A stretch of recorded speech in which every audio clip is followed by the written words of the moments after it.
Hi everyone, today I am here with the poetic devices of poem number 8 from class 10, The Trees by Adrian Rich.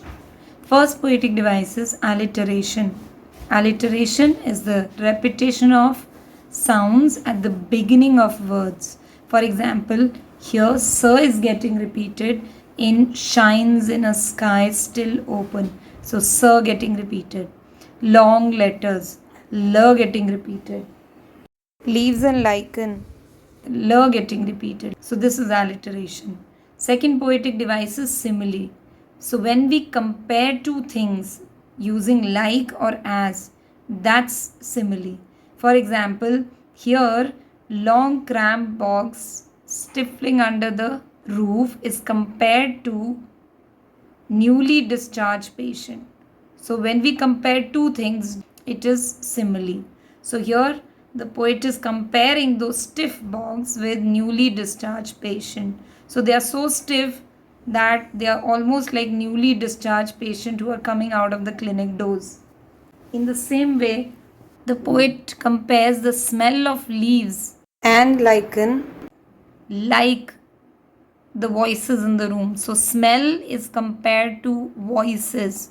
So the leaves are as if talking through their smell, and it appears as if these are voices which the poet can hear. Here the moon is compared to a mirror. It is broken just like a mirror. So that's simile. Third poetic device is personification. Whenever we give the quality of a living being to something non-living, that is personification. For example, trees moving. They are moving like human beings. They are stumbling forward as if humans do. So that's personification. Or sun bury its feet. So sun is as if having feet and it is trying to put it in the canopy of trees. Or wind has been personified. Wind rushes to meet them. So as if the wind is running and hugging these trees which are coming to fill the forest. So this is personification. Roots work all night. The roots work. So roots working as if they are human beings. The leaves are straining against the window or glass door. So that's personification. Bogs have been cramped. So that is personification, because cramps usually we get as human being. So these non-living things have been personified. So that's personification. Next is metaphor. Here trees also represent the struggle of women in society. So trees are metaphor for human beings, for women also, how they live in that artificial world. Next is repetition. So when the words get repeated again and again, that's repetition. For example, the forest that was empty. This has been used 2 times in the poem. Next is enjambment. Enjambment is when the line moves on to the next sentence without using a punctuation mark. For example, all night the roots work. So here the meaning doesn't end. It moves on to the next line to disengage themselves. So when the idea moves on to the next line without a punctuation mark, it is called enjambment. For example, half days moving. So the sentence doesn't end here. It moves on to the next line, to the clinic doors, without any punctuation. That's enjambment. Next is anaphora.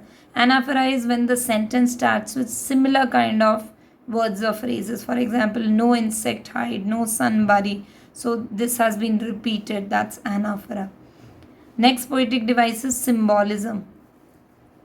So trees are also symbol of nature here, which cannot be confined to the artificiality of houses, or it also refers to the environment where trees cannot be confined, or they cannot live as per the whims and fancies of human being. They have their natural way of growing. So trees are also symbols here. So this is symbolism. And last poetic device is imagery.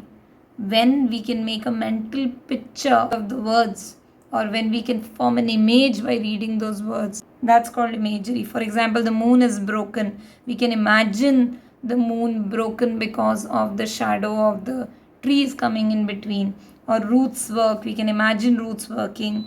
Or we can imagine bogs cramped like newly discharged patients. So whenever we can imagine things by reading words and phrases. That's imagery. So imagery is not restricted to these 3 lines, but imagery is usually, it runs throughout the poem. I hope you like the explanation. Please like, share and subscribe the channel. Thank you so much for watching.